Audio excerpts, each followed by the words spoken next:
All right, ladies and gentlemen, welcome back to another DC Worlds Collide video. This is Mr. Squirrel, as always. Glad to have you here. So, this video, as you probably saw in the previous video, I don't know when this video will come out in relation to it, but it was before this. Um, I want to do an account progress update. I'm going to talk through where I'm going with my account, why I'm going that way, and what are my future plans for this account. This video, I'm going to try to make this video as close to I actually recorded another video and I just deleted it because it was like a week old and my account was in a different place and it was before I was monetized. So it was like my plans were very different than what this plan is right now. So let's talk a little bit about what are my plans. My two main teams right now are the Mr. T Hal Jordan team. I've already released a video. You saw that. Rank 10, Mr. T is rank 10. This team is pretty much done right now. Everyone is rank 10 on this team. It is golden. And I literally, today I was working and I put my phone down and I literally just let it auto through all of chapter. I should actually show you where I'm at. I'm at 39-3 right now. This team is busted because I autoed through all of chapter 38. Like I just put my phone down and I picked it up 2 hours later and I was done with all of chapter 38. I'm like, great, okay, we're done now. So this team is doing exactly what I wanted it to do. It is busted beyond belief. The second thing, the next team I'm working on right now, I will say this, so I want to be very transparent about where I'm going with this team. So Jessica, I'm only investing blue Intertron on Jessica. I do not give her the general Intertron because she's not the highest of priorities to get her to rank 30 or badge 30. I am just Intertroning her and the blue ones because I don't really have any blue characters. She's my main blue DPS, so I'm just investing heavily in her. And then I'm going to start investing more into Mr. T because I do want to get him to badge 20. And then after that, I'm going to stop. He does not need badge 30. Just FYI. Badge 20 is pretty good because it synergizes really well with his leader skill. It's like a free heal every time he takes a turn. So that is the next priority after I get a few other characters to badge 20. So overall, this team is working out really well. I do at some point in the future want to get Hal to badge 40, but that's a lot. Like we're talking, that is like badge 40. I kid you not, in terms of materials, is like $500 worth of investment, if not more than that. So we're good. We're just gonna let him chill for a little bit. Superman is badge 30. You already that is that video, maybe that video did or did not come out, but you'll see it very close to this video.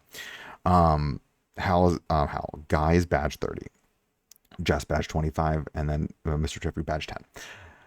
Now, why did I deviate? Because the thing is now I'm working on my second team, and my main DPS on my second team needs to be pushing the content super fast.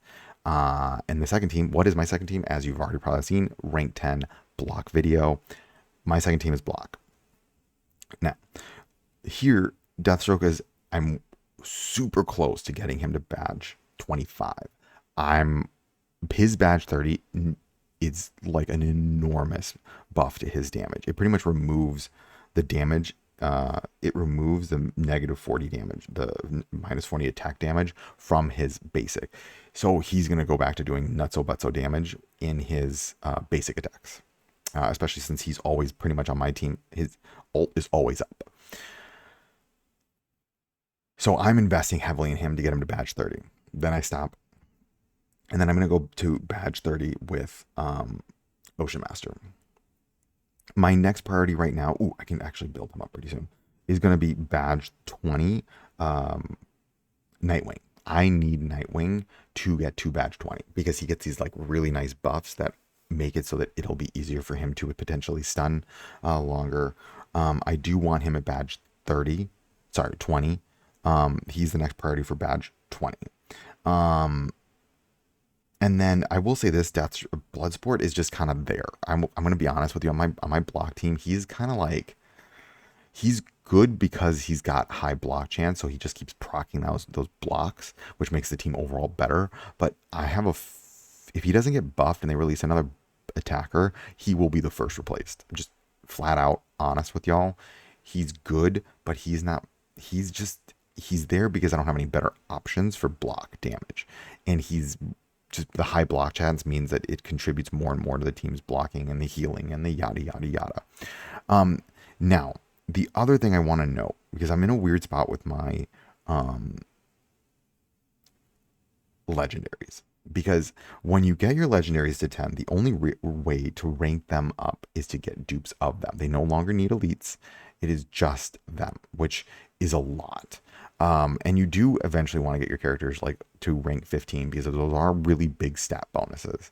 So my goal here is to get Superman and Hal because they are our main team and they're both very good. So at some point I do want to see if I can pull like more copies of them. But I also am trying to be very cognizant of the newer units that are coming out, right? Now I do know block is very good. Block will stay good for a while. I don't see the Mr. T team getting power crept anytime soon. Especially since it's pretty much the newest leader, right? But I am continually working. I'm waiting for Guy, Mr. T, to come to the shop because I do want epics. The way you balance out your epics versus your legendaries is your epics are much, much, much, much easier to get up to rank 15. They will rank 15 much faster than your legendaries. Why? Because you just get their shards much quicker. Like Jessica for me she's at 80. She's halfway to rank 11. And then you only need her shards. So I don't need the elites anymore, which is amazing. Amazing. For the elites, it's way better once you get them rank 10 because then all you need to do is just keep pulling them and then you can just invest in them. You don't need those elite shards anymore. So those elite shards, guys, getting to rank 10, it's kind of brutal with those elite shards. But a legendaries, man, those suckers take investment because you need to pull dupes of them. Right now, I'm just going to be very transparent with you guys. All of my 8th medals planned out are going toward Deathstroke. All of them. They're going to go to Deathstroke and then they're going to go to Blue Beetle. I need to make my block team as busted as possible. That means I need to get both of them to rank 10. All the elites on that team, besides Bloodsport, I might start working back on Bloodsport again. I think I probably will try to get him to rank 10. Are going to try to get to rank 10. And we'll see. I mean, he just feels like he's the most replaceable on that team, but he's still good.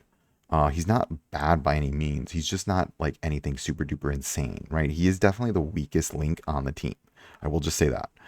But they could buff him too in the near future. Who knows? But they could also release a really good block character that takes his place. I don't know. He's kind of this like enigma. I don't really know what to do. And the way I'm treating it is just invest heavily in Nightwing, Blue Beetle, and Deathstroke. Oh, and well, the whole team needs to be invested in, but he's going to be kind of like, he's just there to block. That's why he exists, and do some damage. That's it. So that's how I'm approaching my first 2 teams. Now we're hitting a stage where, potentially I am almost pushing into the 40s. I will probably be through the 40s by mid next week. Yeah, we'll see. I am falling behind just a little bit. I might need to start getting a little bit of resources to push my team a little bit faster. I do want to get past the 40 so I can increase the shop so I can start getting tier 3 equipment. But right now, the way I'm thinking about it is I have an anti-hero team in mind. Now, I am sad I didn't pull Peacemaker, but at the same time, it allowed me to pull Deathstroke, the character I've been wanting like crazy, and who has legitimately pushed my team insanely far on that second team. So my next team I'm going to be working on is going to be a potentially the anti-hero team for right now. I don't know if that's a team I'm going to go with. I'm still trying to figure out if that's the team I want. I'm going to summon for them regardless so I can show you guys. I have some interesting ideas though. And so this team has been making me curious, to say the least. Now, I will say this. There is options if you did not pull Peacemaker. Are they as good of options? No. But I actually think they're still pretty darn good.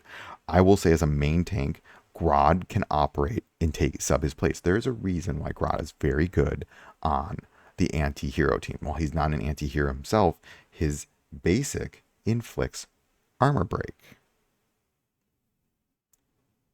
And he's all about debuffs. And that team has a lot of debuffs.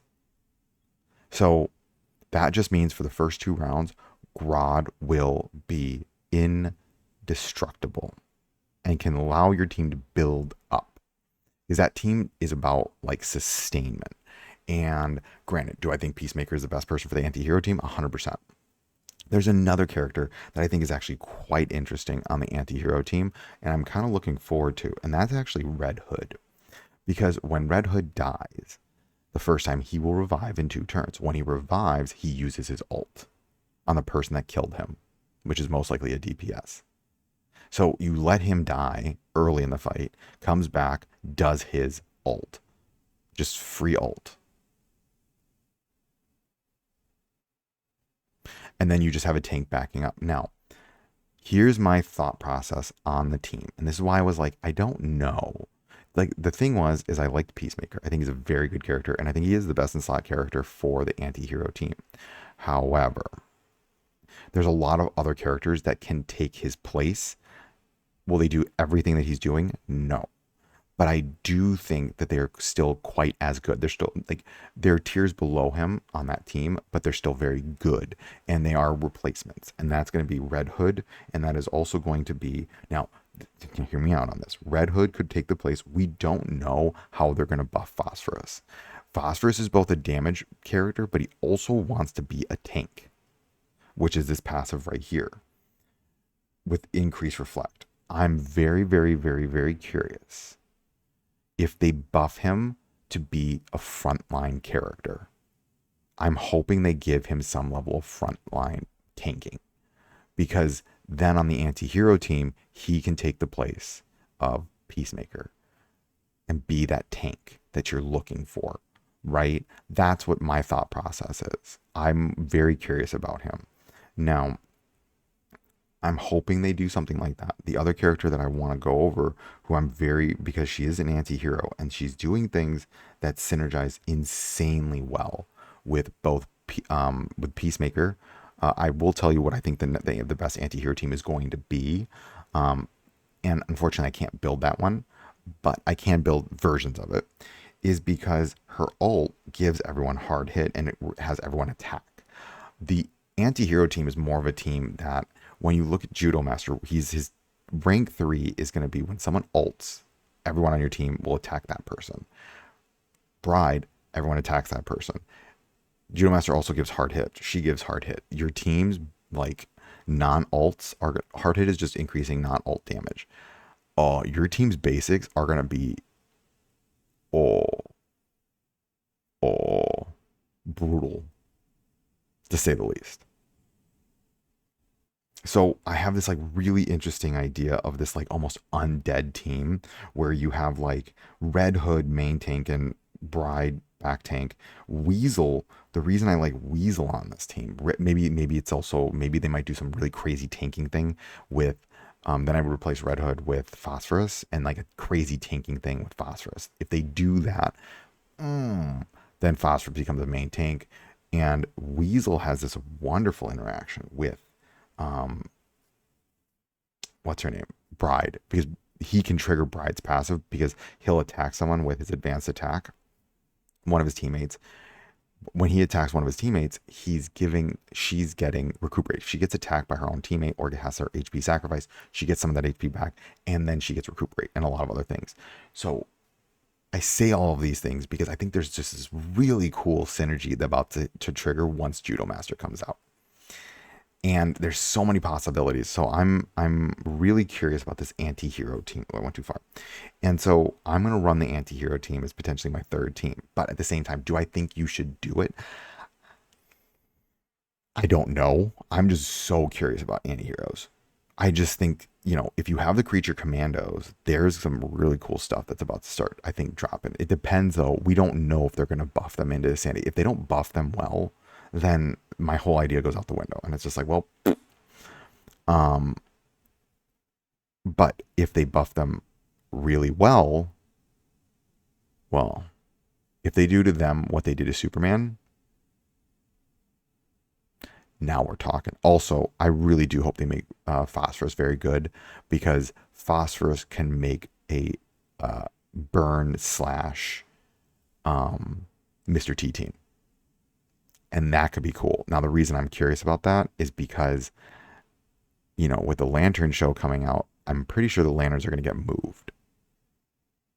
They're going to get moved to a Lantern team. Well, Mr. T can then run a really cool either sacrifice or burn based team. I'm just curious. This is me spitballing. There's so many possibilities right now of the different teams we can run. I will say this for people: you should get Mr. T when he comes out. 100%. He is going to be a leader that I don't really think you can go wrong with. Um, because our team synergy that he can't really go wrong with, because he's with his rank 30, rank 30, badge 10. So you want to get him to badge 10. Oh my God, rank 10, because his rank 10 leader team synergy is, you've seen the video. He is insane. And so my first two teams are really set, and is now thinking about what is my third team and how am I really kind of like, what am I going to do with that team? I'm really leaning towards like a creature commando slash judo master with vigilante team, and get like armor break and fragile, because they're all doing those kind of things with like hard hit all over the place, right? Um, we'll see how they buff this upcoming team. Upcoming, I'm really this buff season has me curious. I'm more excited for that judo master and those buffs with the reinforcement. Super curious about, and we'll see. I will say though, if it's even remotely near what they did to the DCU Superman, the creature commandos need a lot. I will just be honest with you, because they kind of suck. Like, they're meme characters right now. I don't think they should be meme characters. I mean, Phosphorus is freaking cool. So why is he a meme character? Like, they're all meme-ish. Um, Bride can do stuff, but I really think if they just give her some damage reduction, I'm happy. Some form of make her tank better, because she's not a good tank, right? I want her to be a better tank. I also think if they give her some way of like life steal, or like maybe she can revive multiple times or whatever it is, then the new Peacemaker helmet artifact, ooh, that could get spicy on her. That could get very spicy on her. That could make her very insane. So we'll see what happens. Um, or I mean, a very simple other 13 for me is just Green Arrow with Wonder Woman. But again, if I was not a content creator, that would be my third team right now. I just like, so I'm not spending, breaking the bank doing this. Um, we'll see kind of what's happening right now. My goal is to get my main team, three teams. I am going to keep pushing them as if I'm a normal player. Um, but I'm going to try to build up every character now, at least to 8 to 10, so I can test them out for everybody and see whether or not you want to pull for these characters. How flexible are they? Do they work on multiple teams? Um, Again, I will say this: please also, when you're doing your multiverses, keep up with team ups, convergences, crisis, especially crisis watch. No one should be skipping crisis watch. That is where you're getting some of the most valuable resources in this game, and you want to continue to push the story too, because in the story, you're upgrading your stores, and that's where, especially your Evil Falls shop, you want to, I'm like really gunning towards getting past 40-30, because I think once I get past there, I will start to get better rewards. You will get the tier 3 equipment, and that's when you start getting some serious points. I will say this: equipment is very difficult. Like, good equipment is very difficult to get. I hope at some point to be able to get more equipment. I literally have only found one crit percentage in this entire game. I found 2 attack percentages and 2 HP percentages, 5 pieces of percentage. Oh, and then 2 blocks. So I found 7 percentage based pieces in my entire time playing this game on the comms and the accessory pieces together. I found 7. So that's a long-term goal right there. That's pretty much, oh, and then summon wise, I'm pretty much going to stop summoning on the epic recruitment altogether, um, because I need to save my summons for the 2 epics that come out, and then for the legendaries, the new legendaries. I'm pretty much done with all the old legendaries. I mean, when I say done, it's like I'm, as you can see here, I have a chunk of them. Um, and, but again, I'm trying to spread out so we can see how these characters operate all across the board. While I'm still building up my main team so I can progress, forward. Unless a character is going to absolutely break one of my teams, I'm probably just going to get them to a certain point, like 8. The legendaries most likely just stop at 8, and then I'll just eighth metal them's. I'll eighth metal them, and then epics. If it's now Judo Master, I might be pushing Judo Master to 10 because they take a long time to come back. A long time to come back.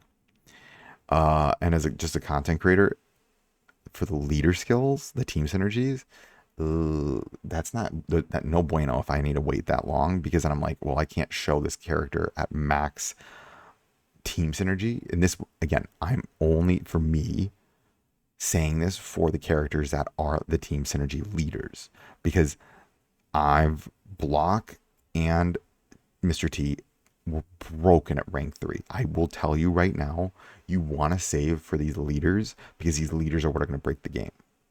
I am adamant on this stance. They're going to power creep this game through those team synergies.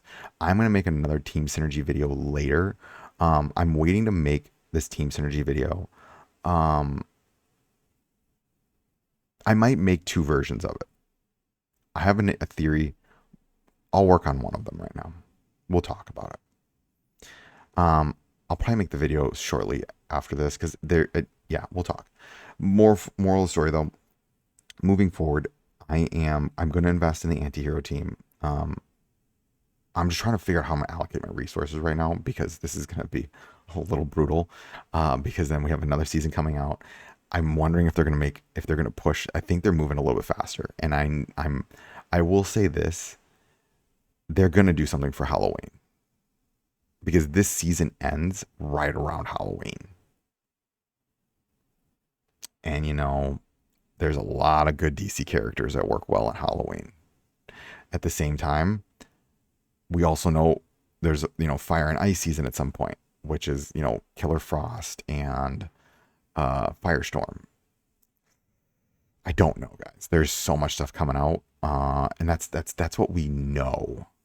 We don't even know what the next season is going to be. I'm praying it's some cool stuff. I mean, I think it is. I think the Peacemaker season, it may or may not be the most hype thing in the world, but it is fun that it's right with the show right now. I haven't caught up on the show right now, so don't spoil it for me. But moving forward, that's where I'm going with my teams. We'll see what happens. I will say most players should probably skip the season if you have a block. If you have a block team and then maybe like an AoE team, you can skip. I will say though, we don't know what the anti-hero team is going to, I mean, we know what it's going to do. It's a counterattack mechanic. And I'm curious to see how it's going to synergize with the creature commandos. That's the curiosity right now. How well is it going to synergize with the creature commandos? I want to see some sustainment from the creature commandos, like individual sustainment, and how that's going to impact them. If they make them very like self-sustaining, all 3 of them, plus, Vigilante being self-sustaining, plus Judo Master being self-sustaining, that team can just sustain itself. With Peace, I think, again, Peacemaker will be the best option because he has that heal when someone dies. I think, again, he is the best option for the anti-hero team in terms of the characters. But there are ways around not having Peacemaker, because, again, legendaries you got to be careful with. Okay, I've been rambling on enough. That's where my account's at. That's where I'm going to go. And that's where I'm investing right now. All right, folks, I hope my rambling was in some way, shape, or form helpful for you. And as always, remember, failing is just your first attempt at learning.